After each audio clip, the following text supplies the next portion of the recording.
Pria ini telah meninggal selama 15 tahun, tetapi pagi ini ia menerima warisan tak terduga dari ayahnya. Penasaran, ia membukanya dan melihat. Itu adalah patung es penguin. Ia dengan hati-hati meletakkan penguin itu di atas meja. Satu panggilan telepon kemudian, penguin itu secara ajaib hidup kembali. Tetapi ketika ia berbalik lagi, penguin itu telah menghilang. Saat ia bertanya-tanya, sebuah panggilan aneh menariknya. Dia perlahan-lahan berbalik. Ya ampun, ini adalah penguin hidup. Pria itu dengan hati-hati mendekati penguin. Ia menyentuhnya dengan tangannya. Setelah memastikannya hidup, dia mengambilnya dalam pelukannya. Namun, penguin itu tidak terpengaruh. Dia memberinya hadiah. Pria itu tidak berdaya, tetapi ia tidak punya pilihan selain memasukkan penguin ke dalam bak mandi dengan es batu, dan bergegas pergi bekerja. Tetapi sedikit yang ia ketahui, ini bisa saja membunuhnya. Karena segera setelah pria itu pergi, penguin tidak bisa menahan kegembiraan dan kegembiraannya. Melompat dan melompat di bak mandi, dan bahkan mencoba terbang. Tetapi secara tidak sengaja menyalakan keran. Setelah beberapa saat, kolam air terisi. Penguin-penguin itu sangat bahagia. Bak mandi seperti samudera saat ini.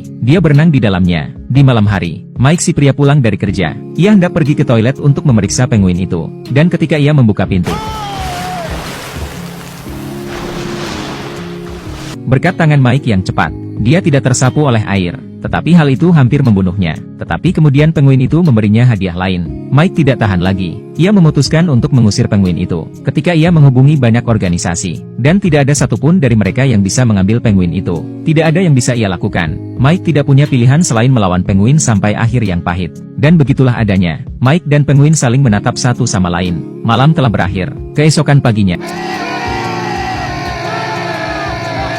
jam alarm penguin membangunkan Mike. Mike tidak tahan lagi. Ia melemparkan penguin itu tepat di luar pintu. Penguin itu tampaknya telah melekat pada Mike. Ia tidak ingin pergi. Jadi Mike melemparkan air dari vas ke lantai, mengambil penguin. Selamat tinggal. Mike senang bisa menyingkirkan penguin itu. Tetapi ia dihentikan oleh seorang penjaga keamanan tepat saat ia keluar dari lift. Petugas keamanan yang baik hati membantu Mike menemukan penguin itu. Mike segera menyangkalnya. Tetapi semua buktinya ada di sana. Mike tidak punya pilihan selain membawa penguin itu pergi. Untuk menjaga rahasia penjaga keamanan, dia juga membayar petugas keamanan untuk tutup mulut. Itu adalah sebuah kerugian. Penguin itu tidak dikirim pergi dan dia kehilangan uang. Tetapi kemudian ada kejutan. Seekor penguin mematahkan hati Mike. Kemudian 5 lagi datang. Penguin baru tidak malu-malu. Beberapa datang mencari makanan mereka sendiri. Beberapa pergi untuk berendam di toilet terlebih dahulu. Kelompok penguin ini sangat pandai memecah rumah. Berhadapan dengan penguin-penguin ini, Mike mengalami kesulitan. Dan saat itulah, mantan istri Mike sedang berkunjung bersama anak-anaknya. Yang mengejutkan, anak-anak sangat menyukai penguin. Hal ini membuat anak-anak dan Mike semakin dekat.